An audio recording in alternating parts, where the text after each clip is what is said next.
నమస్కారం. Voice of పెంటోజీ save the biodiversity సామాజిక ఛానల్ దేవరకొండ.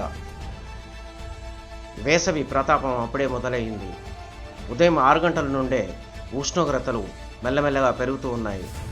ఇళ్లల్లో ఫ్యానులు వేగంగా తిరుగుతున్నాయి. ఏసీలకు పని చెప్పారు, కూలర్లకు పని చెప్పారు. విద్యుత్ డిమాండ్ కూడా బాగా పెరిగింది.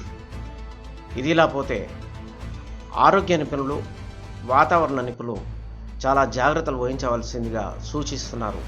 పిల్లలకు ముందే పరీక్షలు, వారికి ఒత్తిడి తీయకుండా జాగ్రత్తగా అన్ని విధాలుగా సంరక్షణ చర్యలు చేపట్టవలసిందిగా కుటుంబ సభ్యుల్ని కోరుతున్నాము. ఇంటర్మీడియట్ ఎస్ఎస్సి ఎగ్జాములు ఉన్నందున వారికి ఎలాంటి అలసట, ఎలాంటి ఇబ్బందులు జరగకుండా చక్కగా చల్లని వాతావరణం ఉండేట్టుగా మీరు ఏర్పాట్లు చేయాలి. పిల్లలలో ఏమాత్రం దప్పిక ఉన్నా కానీ ఫ్రిజ్ వాటర్ ఇవ్వకుండా నార్మల్గా కూలింగ్ వాటర్, మామూలు వాటర్నే ఇవ్వాలి. కుండల్లో కూలైన వాటర్ ఇస్తే పర్వాలేదు. ఫ్రిజ్ వాటర్ ద్వారా పిల్లలకు కఫం, జలుబు, దగ్గు మొదలైనటువంటి వచ్చే అవకాశం ఉంటుంది. కాబట్టి తగు జాగ్రత్తలు తీసుకోవాలి.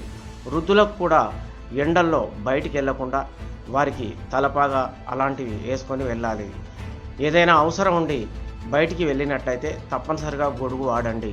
కాటన్ వస్తువులే ధరించండి. ఎందుకంటే భానుడి ప్రతాపం చాలా తీవ్రంగా ఉంది.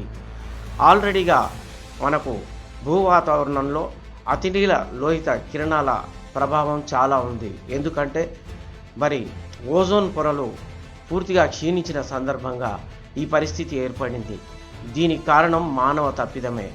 పచ్చదనం లేకుండా అడవులను నరికివేయడం, అలాగే నీటి నిల్వలను కాపాడుకోలేకపోవడం, ఇది మానవ తప్పిదంగా భావించవలసిన అవసరం ఎంతైనా ఉంది. రాను రాను భవిష్యత్తులో చలికాలం కూడా వేసవి కాలంలా ఉండేటటువంటి ప్రమాదం ఉందో ఏమో అని పరిశీలకులు తెలియజేస్తున్నారు. ధన్యవాదాలు.